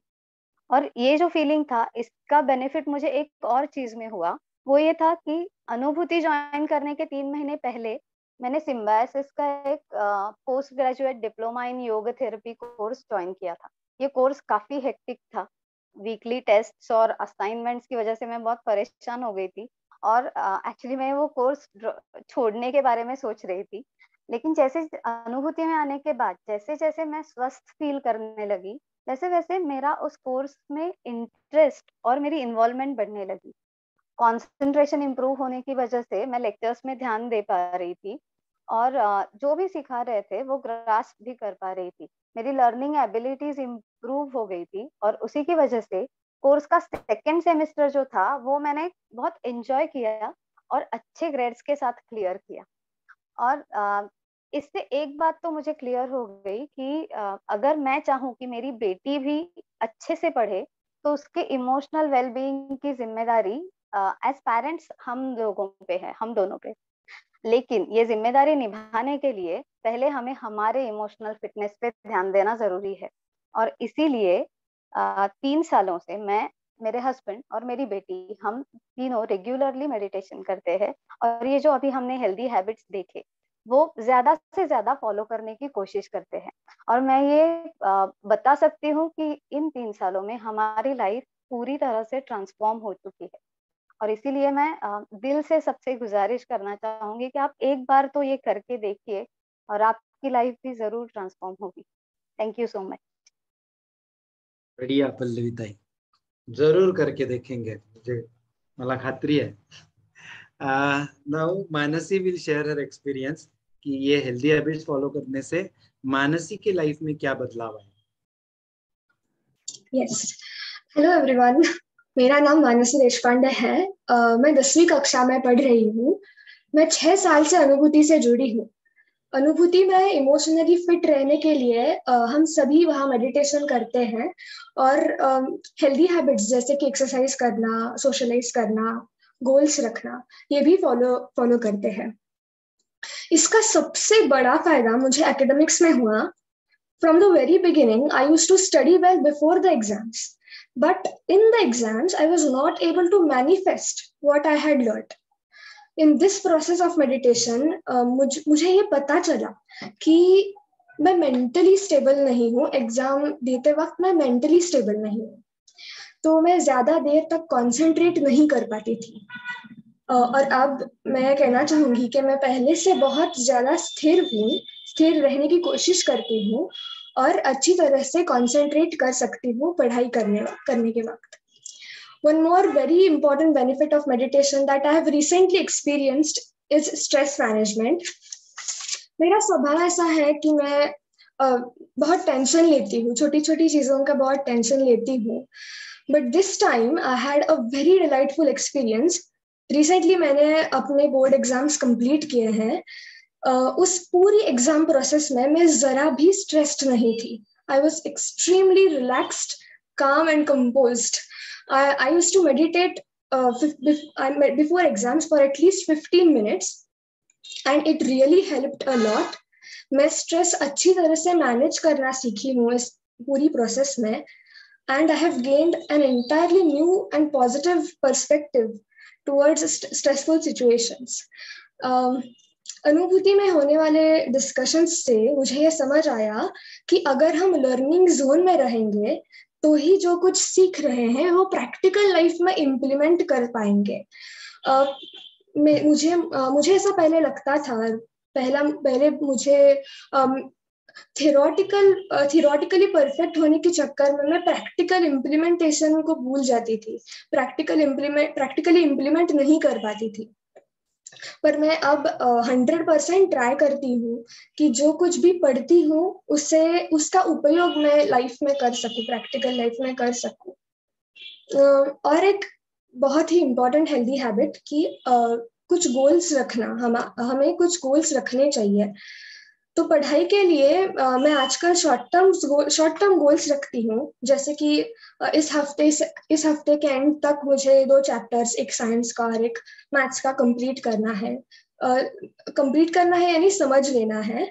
तो ऐसे शॉर्ट टर्म गोल्स में रखती हूँ जो मुझे नजदीक के भविष्य में कंप्लीट करनी है और इम्प्लीमेंट करने हैं। और उससे मुझे मेरी पढ़ाई को ज्यादा सिस्टमैटिक करने में बहुत ही सफलता मिली है। मैं ज्यादा डिटर्मिनेशन से अब पढ़ाई कर सकती हूँ और इसी से मेरी पढ़ाई में होने वाली कंसिस्टेंसी भी बहुत सुधर गई है। So these are some my experiences of meditation, and I will surely insist that one must try doing meditation at least for 15 minutes every day. Thank you. बहुत बढ़िया। प्रांजल दादा, मुझे पूछना है कि अभी एक ओमकार भ्रामरी अनुलोम विलोम ये बताए क्या? सब लोगों को मालूम होगा, नहीं तो क्विकली जुईता ही उसके बारे में बताएगी।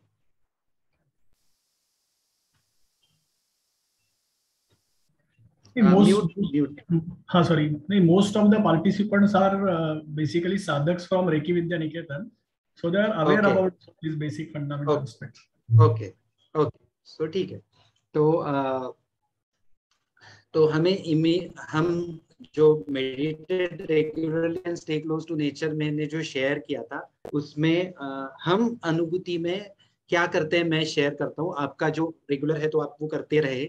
हम क्या करते हैं वो सिर्फ बताता हूँ कि हम हर रोज 5 ओंकार, 5 भ्रामरी और 5 मिनट अनुलोम विलोम करते हैं और उसके बाद हमारा जो सांस है वो ऑब्जर्व करने की कोशिश करते हैं। तो ये प्रोसेस ऑलमोस्ट 20-25 मिनट्स के लिए होता है। तो ये हम सब फॉलो करने की कोशिश करते हैं और हमारी जो सेशंस होती है अनुभूति में, इसमें ऑनलाइन ऑफलाइन दोनों जो सेशंस होती है उसमें हम ये 5 ओंकार, 5 भ्रामरी, 5 मिनट अनुलोम विलोम और ऑब्जर्व योर ब्रेथ, तो ये एक्टिविटीज हम रेगुलरली फॉलो करते हैं। ये जो सब बच्चे हैं ये भी यही एक्टिविटीज फॉलो करते हैं और ये एक्टिविटीज से उनकी जिंदगी में बहुत पॉजिटिव बदलाव आए, वो आपने अभी उनके मुंह से ये सुना है। तो मैं आपको रिक्वेस्ट करता हूँ, मैं आपको इंसिस्ट करता हूँ, मैं आपको दिल से बताना चाहता हूँ कि ये 11 एक्टिविटीज अगर आप फॉलो करेंगे तो डेफिनेटली आप इमोशनली फिट हो जाएंगे। ऐसे नहीं है कि पूरी वक्त हम इमोशनली फिट रहते हैं, ऐसे नहीं है कि हमें कभी भी गुस्सा नहीं आता है, ऐसे नहीं है कि कभी भी हम डिस्टर्ब नहीं होते, लेकिन मैंने पहले बताया वैसे उस वक्त हम आइडेंटिफाई कर पाते कि yes I am now stressed, I am irritated, मुझे अभी अच्छा नहीं लग रहा है, मुझे अभी गुस्सा है। अगर ये भी हम समझ पाते हैं ना तो उस पर हम कुछ ना कुछ तो एक्शन ले सकते हैं। और अगर ये पॉजिटिव हेल्दी हैबिट्स हमने फॉलो किए तो ब्रेन से पॉजिटिव न्यूरोट्रांसमीटर सीक्रेट होते हैं, that is endorphin, dopamine, oxytocin and serotonin. जैसे पल्लवी ताई ने बताया कि वो साइकियाट्रिस्ट के पास गई और उसको अच्छा फील नहीं हो नहीं रहा था, तो उस वक्त सेरोटोनिन की पिल साइकियाट्रिस्ट ने रेकमेंड की। तो ये जो पॉजिटिव न्यूरोट्रांसमीटर्स है, ये पॉजिटिव न्यूरोट्रांसमीटर्स हम ये 11 हेल्दी हैबिट्स फॉलो करते हैं तो ऑटोमेटिकली सिक्रेट होते हैं। तो ये जो ऑटोमेटिकली सिक्रेट होते हैं तो इसके लिए दवाई लेने की जरूरत नहीं है। हम रेगुलर प्रैक्टिस करेंगे तो ये 4, इसे हैप्पी हार्मोन्स कहते हैं, एंडोर्फिन, डोपामाइन, ऑक्सीटोसिन, सेरोटोनिन, ये हैप्पी हार्मोन्स है। तो ये अगर हम रेगुलर प्रैक्टिस करेंगे तो ये हार्मोन सिक्रेट हो जाएंगे। और हमारा डायरेक्टली कनेक्शन कैसा है कि इमोशनल फिटनेस अगर इंप्रूव होता है तो आदमी का अटेंशन स्पैन इंप्रूव होता है. Attention span means attention span is the amount of concentrated time a person can spend on a particular task without becoming distracted. मतलब physically and mentally वो आदमी वहां पे ही रहता है. That is attention span. तो emotionally fit होता है तो attention span improve होता है. Attention span concentration improve होता है तो ऑटोमेटिकली ग्रास्पिंग इंप्रूव होता है, क्योंकि फिजिकली भी यहाँ पे ही है, मेंटली भी यहाँ पे ही है. तो अटेंशन स्पैन इंप्रूव हुआ तो ग्रास्पिंग इंप्रूव होता है. बहुत बार बच्चों का प्रॉब्लम क्या है, फिजिकली वो वहां पे रहते हैं लेकिन मेंटली वो पावभाजी खाते रहते हैं या ग्राउंड पे खेलते रहते हैं. तो अगर फिजिकली जहाँ पे वहां पे ही वो मेंटली रहेंगे तो ग्रास्पिंग अच्छा होगा जाएगा. ग्रास्पिंग अच्छा होगा तो वो मेमोरी में जाएगा. और ये प्रोसेस में short term memory to long term memory भी, ये 11 हेल्दी हैबिट्स से short term memory to long term memory का जो कंसोलिडेशन है वो भी बहुत अच्छी तरह से होता है. तो इसके बाद attention span, concentration, grasping, memory improve होती है. मेमोरी इंप्रूव होने के बाद वो बच्चे का कॉन्फिडेंस इंप्रूव हो जाता है, स्ट्रेस कम हो जाता है और उसका लर्निंग में इंप्रूवमेंट दिखता है. तो ये जब सब जो बच्चों ने शेयर किया है वो ये प्रोसेस से हुआ है. तो आप भी ये अगर 6 महीने करेंगे, 2-3 महीने करेंगे तो आपको रिजल्ट्स आएंगे. तो ये आप सब करके देखो. मैं आप सबको दिल से ये रिक्वेस्ट करता हूँ कि आप ये सब 11 हैबिट्स फॉलो करो. और हम जैसे हमारा लाइफ ट्रांसफॉर्म हो रहा है, ऐसे नहीं कि पूरा लाइफ में अभी हमें कुछ तकलीफ नहीं, टेंशन नहीं, चैलेंजेस तो हमको भी आते रहते हैं, लेकिन हम इफेक्टिवली डील करने की कोशिश करते हैं. तो मैं आप सबको मन से, दिल से कहता हूँ कि ये फॉलो करो और इसके रिजल्ट्स फील करो और जिंदगी का ये जो बदलाव है वो पॉजिटिवली रिसीव करने के लिए तैयार हो जाओ. ये करके मैं आज का हमारा जो सेशन है, ये जो शेयरिंग है, thank you very much. But फिर भी एक सवाल बाकी है मन में. हाँ. सेशन शुरू किया है या सेशन शुरू होने से पहले भी व्हाट्सएप पे या हमारे ईमेल में कम्युनिकेशन में जो हमने मैसेज डाला था उसमें एक नाम, उसमें एक वर्ड बार बार आया और वो शब्द था अनुभूति. तो थोड़ा आपसे जानना चाहेंगे कि अनुभूति की शुरुआत कैसे हुई, उसकी प्रेरणा कहाँ से मिली, ये कल्पना कहाँ पे सूझी, इसका विचार कैसे आया. तो वो जरा थोड़ा आप अगर शेयर करोगे तो अच्छा रहेगा. Thank you. जरूर करूंगा, लेकिन ये थोड़ा एक 5-7 मिनट का लंबा स्टोरी है तो सबको पेशेंस रखना पड़ेगा, लेकिन इंटरेस्टिंग स्टोरी है.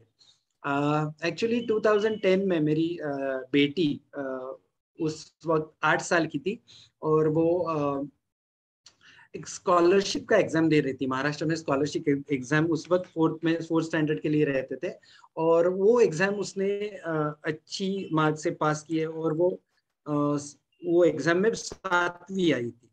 तो वो एग्जाम में 7वीं आई, इसलिए उसकी बहुत तारीफ होने लगी. सब लोग उसको कॉन्ग्रेचुलेट करने लगे. उसका न्यूज़पेपर में फोटो आया, उसकी जो न्यूज आई. तो धीरे धीरे क्या हुआ, सब उसको पहले कुछ ऐसा अलग फील नहीं हो रहा था, लेकिन ये जो प्रोसेस होने लगा, सब सोशल लेवल पे उसका जो सब उसको बधाई देने लगे, तो उसका थोड़ा थोड़ा ईगो बढ़ने लगा. और ये ईगो बढ़ने लगा, उससे मुझे तो मालूम था कि अगर ईगो बढ़ता है तो आदमी का लर्निंग और लिसनिंग बंद हो जाता है. तो वो मैं इंडस्ट्री में देख रहा था, क्योंकि मैं business coach as a management trainer उस वक्त काम करता था. तो मैं बोला यार मेरी बच्ची भी ऐसी ही हो जाएगी 10 साल के बाद, तो ये तो होना नहीं चाहिए. तो मैं जो मैनेजमेंट ट्रेनिंग का काम करता था वो उसके साथ घर पे शेयर करता था, उसके साथ वो वीडियो शेयर करता था और ये एक्टिविटीज भी उसके साथ शेयर करता था. 6 महीने में क्या हुआ, मेरी बेटी में बहुत अच्छी तरह से पॉजिटिव बदलाव आए. वो उसके दोस्तों ने, उसके दोस्तों के पेरेंट्स ने, सबने ऑब्जर्व किया और वो मुझे पूछने लगे कि एग्जैक्टली क्या किया है आप लोगों ने कि जिस वजह से आपकी बच्ची में इतने पॉजिटिव बदलाव आए. तो मैंने बोला ये हम चेंजेस, ये बदलाव किए हमारी लाइफस्टाइल में. तो बोले कि ठीक है, हमारे बच्चों के लिए भी ये कर सकते हो आप. तो मैं मंडे टू सैटरडे काम करता था बिजनेस ट्रेनिंग का, मैनेजमेंट कोचिंग का, और Sunday as a time pass, ऐसे ही सोचो टाइम पास करने के लिए मैं बच्चों के साथ ये एक्सपीरियंस शेयर करता था. लेकिन 1 साल में ऐसा हुआ, ये बच्चों में भी बहुत बदलाव आया, वो भी सब बच्चे पॉजिटिवली ट्रांसफॉर्म हो गए. तो मुझे लगा यार ये तो बहुत बढ़िया चीज है, ये करना चाहिए. मैं नहीं करूंगा क्योंकि मेरा तो फुल टाइम जॉब है, लेकिन कोई ना कोई तो करेगा. तो बच्चों का भविष्य बहुत बड़ा रहेगा। उसी दौरान एक मेरे लाइफ चेंजिंग एक घटना हुई। 2012 में मैं हिमालय गया था ट्रैक के लिए, और मई महीना था वो, और मेरा जो ट्रैक था वो था गंगोत्री गोमुख तपोवन, ऐसा ट्रैक था। 18 किलोमीटर का ट्रैक है। गंगोत्री टेम्पल से हम गोमुख जाते, गोमुख मतलब जहाँ गंगा का उगम होता है, और वहां से 3 किलोमीटर चढ़ाई है, वो तपोवन है।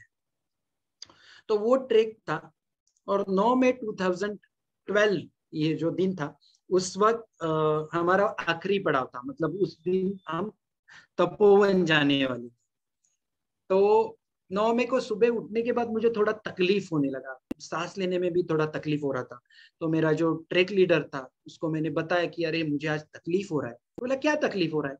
मैं बोला कि मैं बता नहीं पा रहा है, लेकिन कुछ तकलीफ तो है मुझे। तो बोला शायद यार -5 डिग्री सेल्सियस टेम्परेचर है, तू अगर चलेगा तो बॉडी में टेम्परेचर बढ़ जाएगा, ब्लड सर्कुलेशन इंप्रूव हो जाएगा और तुझे अब अच्छा लगेगा।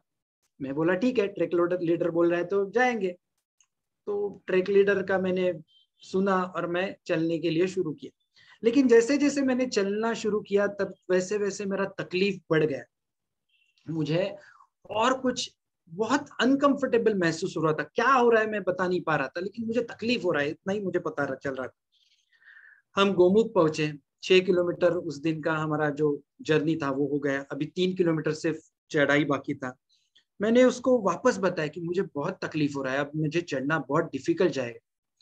तो वो बोला अरे यार अभी बादल आ गए, कभी भी बारिश हो सकती है, वापस 6 किलोमीटर उल्टा जाना बहुत डिफिकल्ट है, तेरे साथ वापस कुक देना पड़ेगा, टेंट देना पड़ेगा, शेरपा देना पड़ेगा, तो 3 किलोमीटर क्यों नहीं चढ़ता?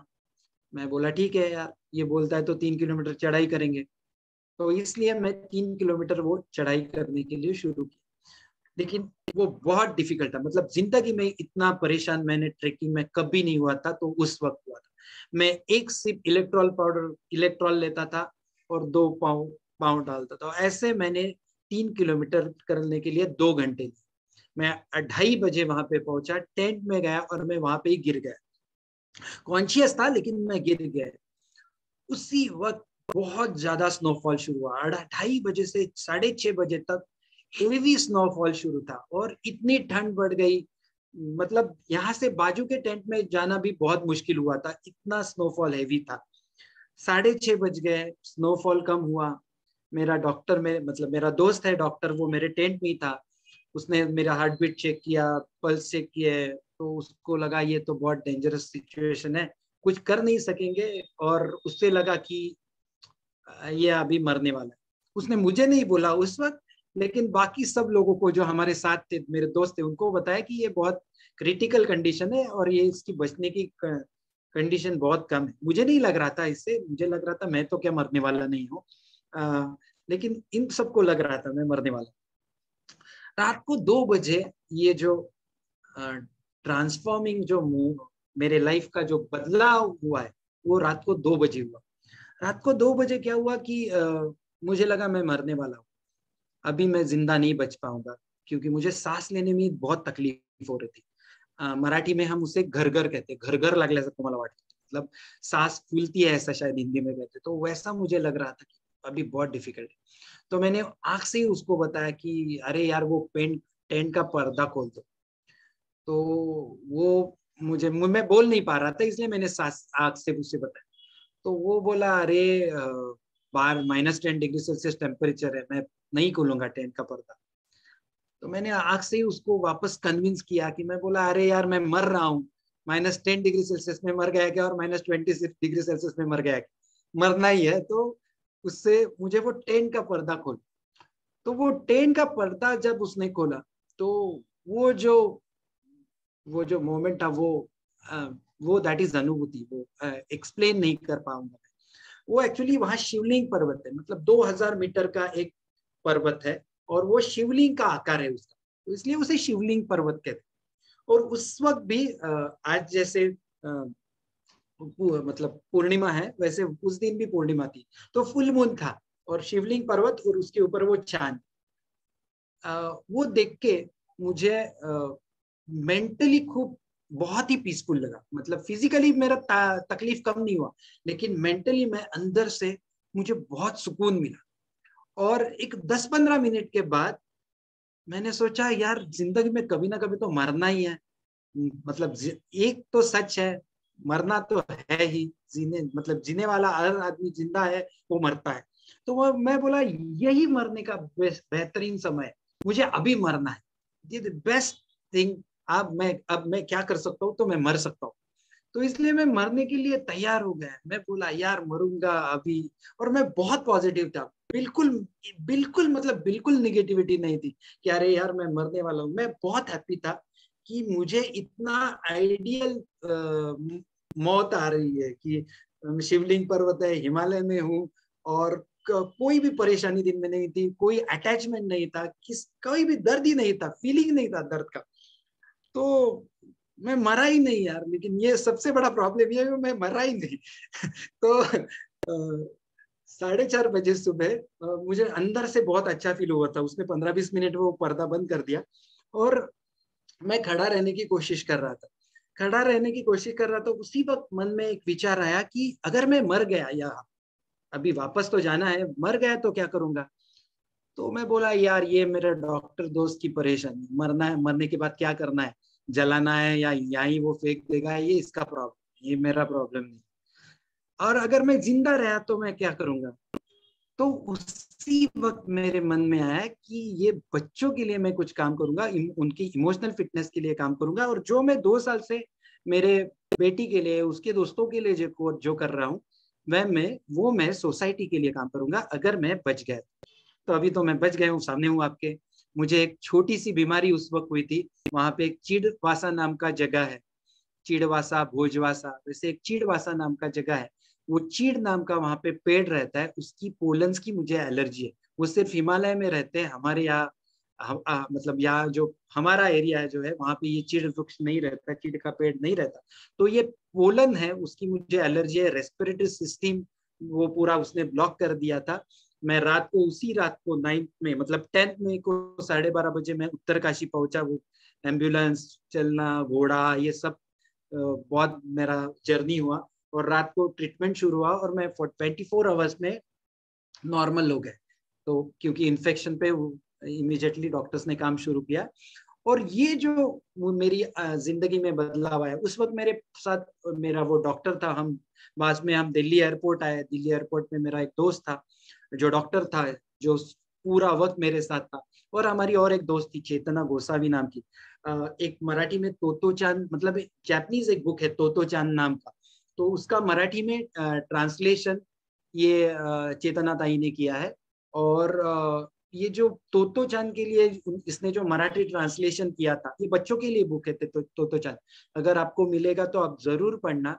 मुझे लगता है सब लैंग्वेजेस में उसका ट्रांसलेशन हुआ है, सिर्फ मराठी नहीं, बहुत लैंग्वेजेस में उसका ट्रांसलेशन हुआ है। जापानीज बुक है, छोटी बच्चे उसके टीचर ने उसका लाइफ कैसे ट्रांसफॉर्म किया है वो स्टोरी उसमें बताई है।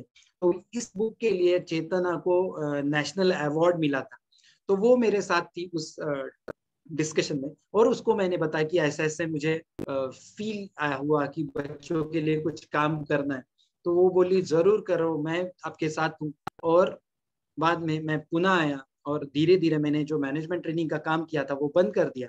और 14 जून 2013 को मैंने ये अनुभूति नाम की संस्था शुरू की। अभी ये मैंने संस्था शुरू की है जो मैं बोल रहा हूँ, ये एक्चुअली मैंने नहीं शुरू की, ये जो शुरू की है वो उसने शुरू की है। मैं सिर्फ यहाँ पे एक क्या कहते हैं फाउंडर, एक्चुअली वो है। मैं सिर्फ यहाँ पे उसके लिए कैटलिस्ट करके काम कर रहा हूँ।